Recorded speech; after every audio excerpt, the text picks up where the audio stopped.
At patuloy nga pong umaasa ang pamilya Quezon na tuluyang bubuti ang lagay ng kanilang ama. At inaantay na rin po ang pagdating ng ilang pang mga miyembro ng kanilang pamilya mula sa Amerika. Ang report mula kay Cedric Castillo.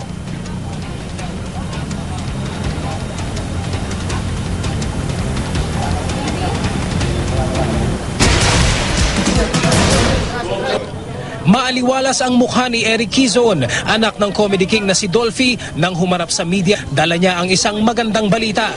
As of 2:40 this afternoon, we allowed our doctors to administer dialysis because that option was given to us. That option was given to us because his vitals overnight were okay. So somehow, somehow it has helped, this dialysis. So of course, itong dialysis na to, this will support, or it will help support organ failure. Ang maganda lang dito is nawala yung twitching, so nawala yung konting pagninig. Mahigit isang linggo na raw hindi nakakapagsalita ang Comedy King. In the previous 3 or 4 days, medyo pinipilit niya pero hindi masyado nagmumulat. Nagre-respond siya pero hindi nagmumulat.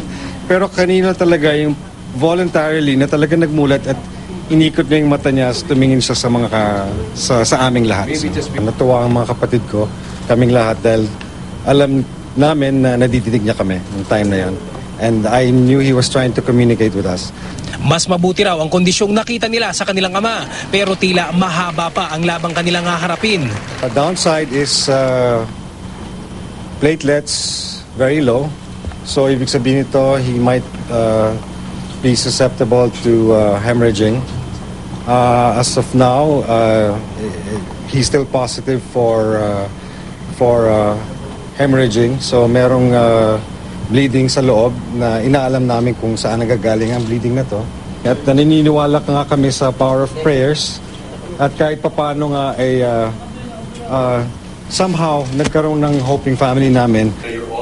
Sa ngayon, hinihintay na raw ng pamilya Quezon ang pag-uwi ng iba pang anak ng Comedy King. Para sa unang balita, Cedric Castillo reporting.